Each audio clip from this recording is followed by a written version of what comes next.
बिस्मिल्लाहिर्रहमानिर्रहीम। Diploma of associate engineering का math है हमारे पास, जिसका कोड है 113।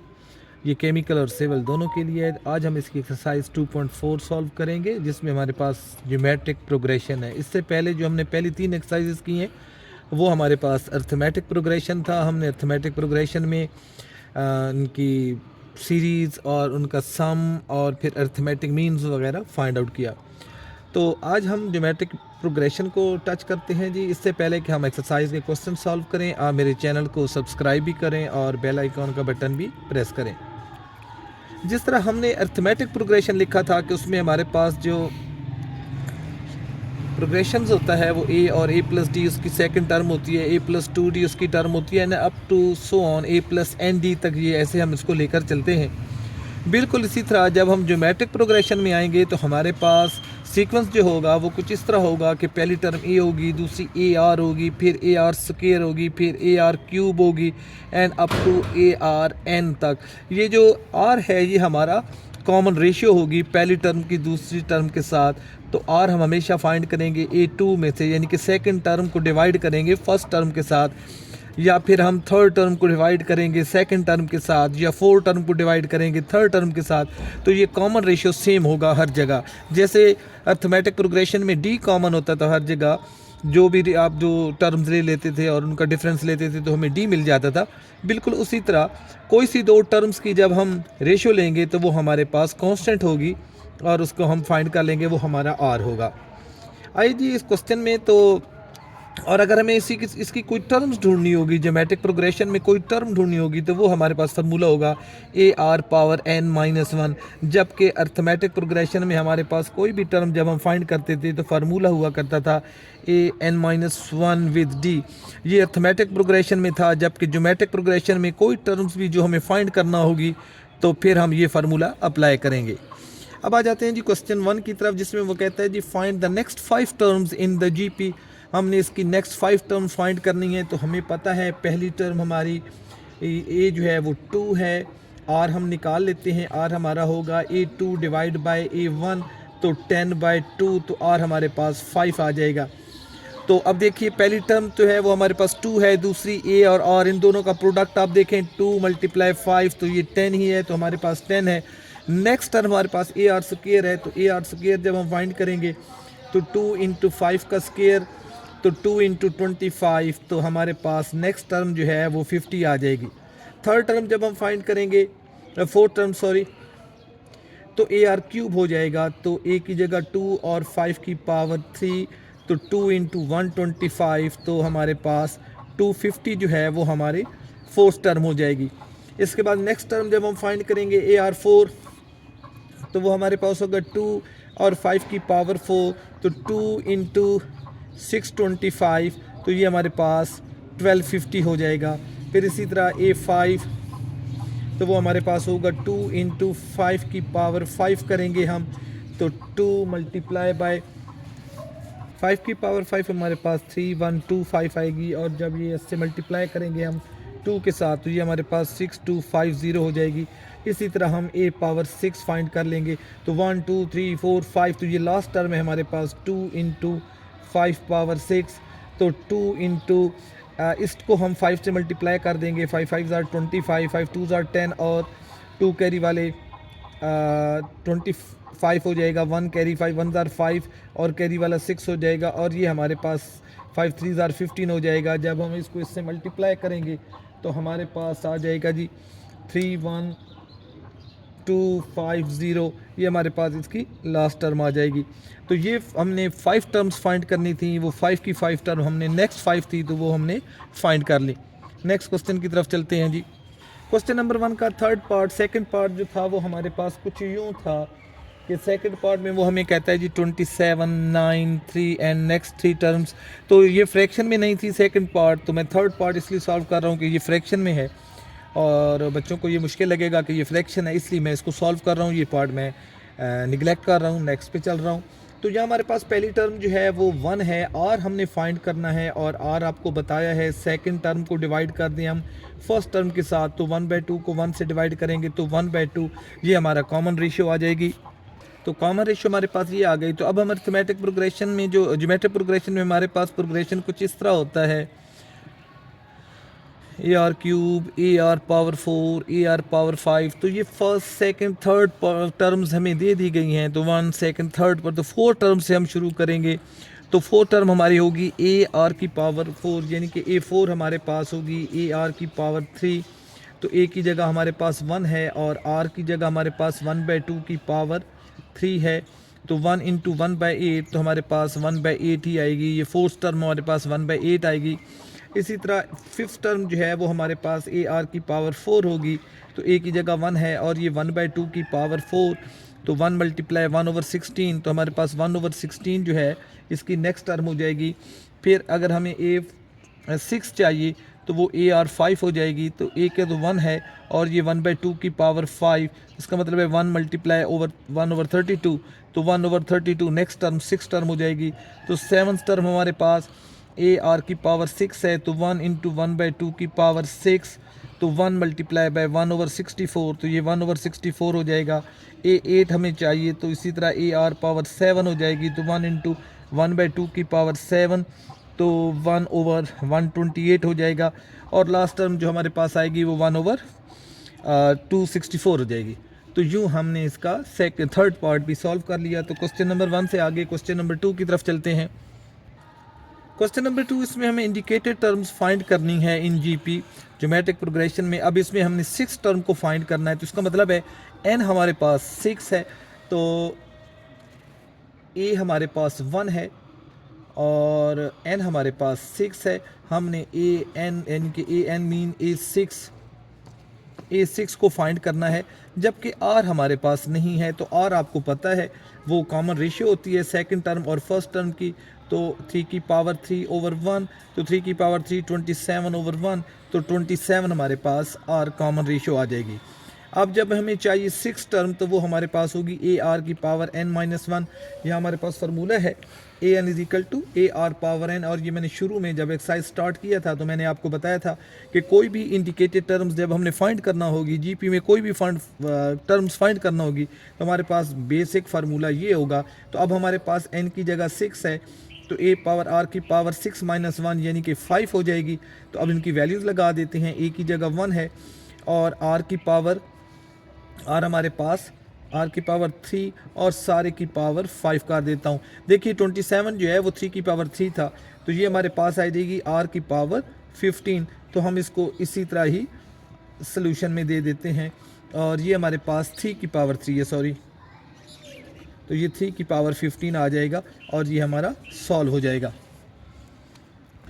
क्वेश्चन नंबर 2 का सेकंड पार्ट जी, ये हमारे पास स्क्वायर रूट में टर्म है, हम इसको सॉल्व करते हैं जी। हमारे पास फर्स्ट टर्म जो है वो हमें दे दी गई है। तो ए हमारा जो है वो स्क्वायर रूट 2 है, जबकि आर हम खुद फाइंड करते होते हैं तो वो हमारे पास कॉमन रेशियो होती है। तो सेकंड टर्म जो है हमारे पास स्क्वायर रूट 6 है और यहाँ स्क्वायर रूट 2 है, तो इनको एक ही स्क्वायर रूट में लिखा जा सकता है।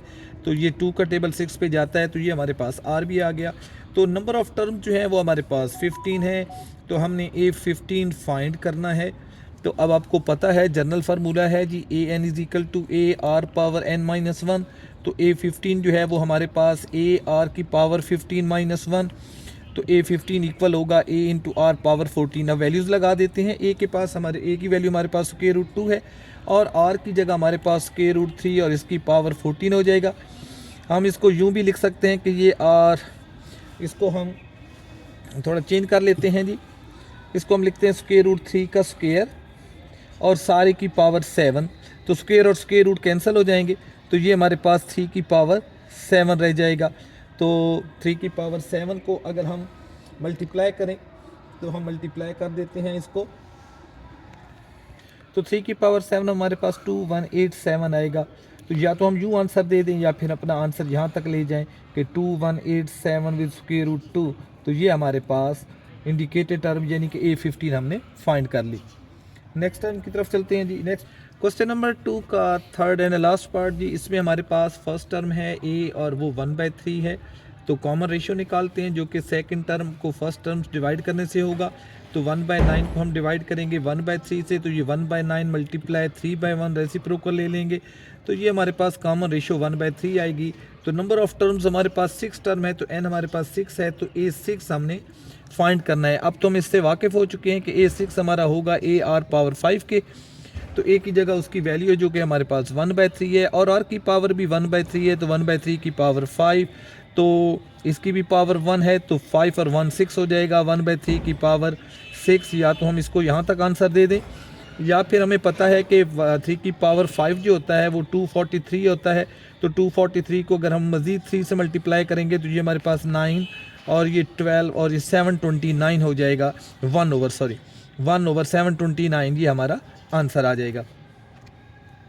तो जी हमारे पास an जो होता है वो हमें पता है AR पावर n-1 होता है, तो n हमें बता दिया गया है, nth टर्म हमने फाइंड करनी है क्वेश्चन नंबर 3 का पार्ट 1। तो A5 हमने 5 फाइंड करना है, तो A की जगह 8, और हमारे दिया गया है इस मरतबा कॉमन रेशियो 3/2, और इसकी पावर जो है ना 5 - 1, तो ये 8 हो जाएगा, और 3/2 की पावर 4 हो जाएगी। अब 3 की पावर 4 हमारे पास 81 होता है, और 2 की पावर 4 16 होता है, तो 8 का टेबल जाता है, 8 1 ज़ार 8, 8 2 ज़ार 16, तो 81/2 जो है वो हमारी 5th टर्म जो कि nth टर्म वो हमें कह रहा था वो हमने फाइंड कर ली। इसी का सेकंड पार्ट है, वो भी हम इधर ही कर लेते हैं जी।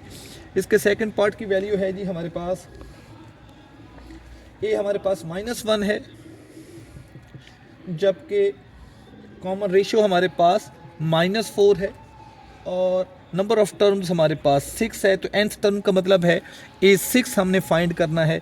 तो फार्मूला हमारे पास AN इक्वल होगा AR पावर n-1, तो A6 इक्वल होगा AR की पावर 6 - 1, तो वो हमारे पास 5 रह जाएगी। तो A की जगह उसकी वैल्यू हम सब्स्टिट्यूट करते हैं जो कि -1 है, और R की जगह उसकी वैल्यू -4 की पावर 5 कर लेंगे। अब ये माइनस का 1 रहेगा, पावर ऑड है तो माइनस बाहर आएगा, और 4 की पावर 5, 4 की पावर 4 जो है वो हमारे पास 4 की पावर 3 64 है, 64 को 4 से मल्टीप्लाई करेंगे तो ये R की पावर 4 हमारे पास 256 हो जाएगा, और हमारे पास पावर 5 है, तो इसको एक मरतबा फिर हम 4 से मल्टीप्लाई करेंगे तो 4 6 are 24, 2 कैरी हो जाएंगे, 20 और 22 हो जाएगा 4, तो ये 1024 आएगा, तो ये माइनस माइनस प्लस हो जाएगा, तो 1024 जो है वो हमारी 6th और इंडिकेटेड टर्म हम फाइंड कर लेंगे। तो जी क्वेश्चन नंबर 3 का third and the last part, इसमें भी हमने 10th पार्ट फाइंड करना है, तो थोड़ा सा डायरेक्ट चलेंगे जी। A10 हमारा इक्वल होगा AR पावर 9 के, तो A की जगह उसकी वैल्यू 3 आ जाएगी, जबकि R जो कॉमन रेशियो है वो हमारे पास 2 है, 2 की पावर 9, पावर ऑड है तो माइनस आएगा, 3 × 2 की पावर 9, 2 को 9 टाइम मल्टीप्लाई करते हैं, तो 2 को जब हम 8 टाइम मल्टीप्लाई करते हैं तो वो हमारे पास 512 होता है, और जब हम इसको 2 से मज़ीद मल्टीप्लाई करेंगे तो ये भी 1024 हो जाएगा। तो इसके साथ 1024 ये माइनस ऑलरेडी मैं बाहर ले चुका हूँ, तो इसको इससे मल्टीप्लाई कर देते हैं, तो ये हमारे पास 3072 हो जाएगा, और ये हमारे पास 10th और इंडिकेटेड टर्म्स जो हमने फाइंड करनी थी वो हमने फाइंड कर ली। और उसका जी हमारे पास फर्स्ट पार्ट है, कहता है जी आपने ज्योमेट्रिक सीक्वेंस बनाना है जिसको सेटिस्फाई करे, जिसमें फर्स्ट टर्म हमारे पास 3 हो, कॉमन रेशियो 5 हो, और हमने उसकी 6th टर्म फाइंड करनी है। तो हमें पता है कि ये फर्स्ट टर्म है, तो सेकंड टर्म जो होगी वो हमारी AR होगी, तो 3 × 5 करेंगे तो वो 15 हो जाएगा। थर्ड टर्म जो है वो हमें पता है AR स्क्वायर होगी, तो 3 × 5 का स्क्वायर हो जाएगा, तो 3 × 25 तो ये 75 हो जाएगी। इसी तरह A4 जो है वो हमारे पास AR क्यूब होगा, तो 3 × 5 का क्यूब हो जाएगा, तो 3 × 125 तो 375 हो जाएगा।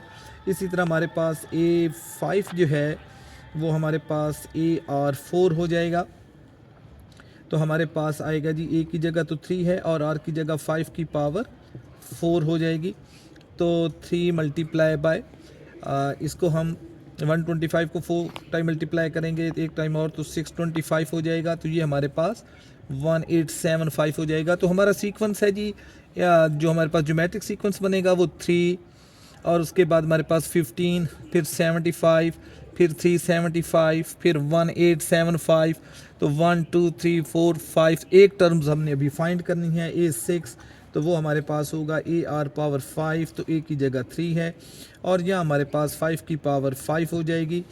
तो 3 मल्टीप्लाई, इसको जब हम 5 से मल्टीप्लाई करेंगे तो 5 5 ज़ार 25, 5 ज़ीरो 10 और ये 31 हो जाएगा। तो इसको जब हम मल्टीप्लाई करेंगे तो 9375 हो जाएगा। तो लास्ट टर्म हमारे पास 9375 हो जाएगी। तो यही सीक्वेंस हमने फाइंड करना था जो हमने फाइंड कर लिया। इस क्वेश्चन के नेक्स्ट पार्ट की तरफ चलते हैं जी। क्वेश्चन नंबर 4 का सेकंड पार्ट, अब हमें फर्स्ट टर्म बता दी गई है, सेकंड टर्म बता दी गई है और नंबर ऑफ टर्म जो है वो सीक्वेंस की 5 होनी चाहिए। तो हमने 5 टर्म्स फाइंड करनी है, लेकिन उससे पहले बेटा देखिए हमें कॉमन रेशियो नहीं दिया गया। सेकंड और फर्स्ट टर्म है तो इनकी रेशियो जो लेंगे हम वो हमारे पास कॉमन रेशियो होगी। तो सबसे पहले ये हमें ए दे दिया गया है जो कि 2 है। तो और जो होता है वो सेकंड टर्म यानी कि A2 को A1 से डिवाइड करेंगे तो -6 को 2 से डिवाइड करेंगे तो -3 हमारे पास कॉमन रेशियो आ जाएगी। तो फर्स्ट टर्म हमारे पास है तो सेकंड टर्म तो AR होती है, तो वो हमारे पास आएगी जी A की जगह 2 और R की जगह -3, तो -6 आ जाएगा। इन दोनों को मल्टीप्लाई करेंगे। थर्ड टर्म जो है वो हमारे पास AR स्क्वायर होगी, तो 2 मल्टीप्लाई -3 का स्क्वायर, तो -3 का स्क्वायर जो है वो हमारे पास प्लस के 9 आ जाएंगे, तो ये 18 हो जाएगा। फिर हमारे पास फोर्थ टर्म जो है वो AR क्यूब हो जाएगा, तो A की जगह हमारे पास 2 और R की जगह -3 की पावर 3, तो 2 मल्टीप्लाई बाय -27, पावर ऑड हो तो ये माइनस आएगा बेटा, तो ये प्लस माइनस माइनस माइनस के 54 हो जाएंगे। तो फिफ्थ टर्म जो हमने आज की फाइंड करनी थी, फिफ्थ टर्म तक जाना था, तो वो R पावर 4 होगा, तो 2 मल्टीप्लाई -3 की पावर 4, तो पावर इवन है तो ये माइनस नहीं आएगा। 2 मल्टीप्लाई बाय 81 तो 162। तो सीक्वेंस जो मैट्रिक्स सीक्वेंस क्या बनेगा, ए फर्स्ट टर्म हमारे पास 2 थी, सेकंड टर्म हमने फाइंड की जो कि -6 आई, थर्ड टर्म हमने फाइंड की जो कि 18 आई, फोर्थ टर्म हमने फाइंड की माइनस के 54 और फिफ्थ टर्म हमारे पास 162 होगी। क्वेश्चन नंबर 4 जी, ये एक्सरसाइज का इंतहाई अहम सवाल है, इसे इंपॉर्टेंट मार्क कर दीजिएगा। ये अहम और मुश्किल सा सवाल है जो पेपर में आ सकता है बेटा। कहता है जी write down the finite geometric sequence, हमने सीक्वेंस बनाना है। 4 क्वेश्चन का third and the last part of the exercise है ये। अब हमें वो थर्ड टर्म देता है तो हमें पता है A3 हमारा इक्वल होगा AR स्क्वायर के, और वो हमारे पास 9 है। इसी तरह सिक्स टर्म A6 जो है वो हमारे पास AR 5 होगा और वो हमें दे दिया गया है 1/3। Number of sequence of the terms जो है वो 8 है। तो सबसे पहले हमें A और R ढूंढना होगा, फर्स्ट टर्म और कॉमन रेशियो हमें ढूंढनी होगी। हम क्या करते हैं जी, इसको डिवाइड कर देते हैं, AR 5 को डिवाइड कर देते हैं इस टर्म के साथ AR स्क्वायर से, तो हमारे पास 1/3 को हम डिवाइड कर देते हैं 9 के साथ। अब जिनको सिंप्लीफाई करते हैं A से A कैंसिल हो जाएगा और R की पावर 5 -2 हो जाएगी, जबकि यहाँ 1/3 मल्टीप्लाई 9 हो जाएगा, तो R क्यूब हमारे पास 1/27 हो जाएगा। तो हमें R चाहिए, तो बोथ साइड का क्यूब रूट ले लेंगे, तो 1/27 का क्यूब रूट जब हम लेंगे तो R हमारे पास 1/3 आ जाएगा। अब हमने R को फाइंड कर लिया, अब हमने A को फाइंड करना है, फर्स्ट टर्म को फाइंड करना है, कॉमन रेशियो में मिल चुकी है, तो इसी में हम सब्स्टिट्यूट कर देते हैं जी। हमारे पास है जी AR स्क्वायर इक्वल टू 9 है, तो A और R की जगह 1/3 का स्क्वायर ले लेंगे हम, इक्वल टू 9, तो A हमारे पास 1/9 हो जाएगा। 9 को क्रॉस मल्टीप्लाई करते हैं तो 9 मल्टीप्लाई 9, तो फर्स्ट टर्म हमारे पास 81 आ जाएगी। अब हमने सीक्वेंस बनाना है और हमने 8th टर्म फाइंड करनी है। तो फर्स्ट टर्म तो हम फाइंड कर चुके हैं जो कि 81 है, सेकंड टर्म हम फाइंड करते हैं, तो ये मैं इसको सॉल्व कर रहा हूँ। तो सेकंड टर्म जो है A2 वो हमारे पास होगी जी AR, A हमने फाइंड किया 81 और R हमारे पास 1/3 था, तो 3 का टेबल 81 पे 27 टाइम जाएगा, तो ये सेकंड टर्म हमें मिल गई। थर्ड टर्म जो होती है वो AR स्क्वायर होगी, तो A तो हमारे पास 81 है, जबकि R यानी कि कॉमन रेशियो का स्क्वायर ले लेंगे, तो 81 मल्टीप्लाई 1/9, तो ये हमारे पास 9 आ जाएगा। 9 का टेबल 81 पे 9 टाइम जाता है, तो फोर्थ टर्म जो है वो हमारे पास AR क्यूब हो जाएगी और वो हमारे पास 81 मल्टीप्लाई 1/3 की पावर क्यूब हो जाएगा, तो ये 81 मल्टीप्लाई 1/27, तो ये हमारे पास 27 का टेबल 3 टाइम जाता है, तो A5 जो है वो हमारे पास AR 4 हो जाएगा, तो A हमारे पास 81 है, तो कॉमन रेशियो की पावर जब हम 4 लेंगे तो वो भी 81 आएगा। 81 मल्टीप्लाई 1/81, तो ये हमारे पास 1 हो जाएगा, ये कैंसिल हो जाएंगे। A6 जो लेंगे वो हमारे पास AR की पावर 5 हो जाएगी, तो 81 मल्टीप्लाई 1/243 हो जाएगा। इसकी पावर जब हम 5 लेंगे तो 81 का टेबल 3 टाइम जाता है, तो ये हमारे पास 1/3 आ जाएगा, एंड सो ऑन। बाकी दो टर्म्स भी आप इसी तरह फाइंड कर लेंगे। तो आज हमने एक्सरसाइज 2.4 को कम्प्लीटली सॉल्व किया। कल इंशाल्लाह हम इस चैप्टर की नेक्स्ट एक्सरसाइज यानी कि एक्सरसाइज 2.5 को सॉल्व करेंगे। अल्लाह हाफिज़।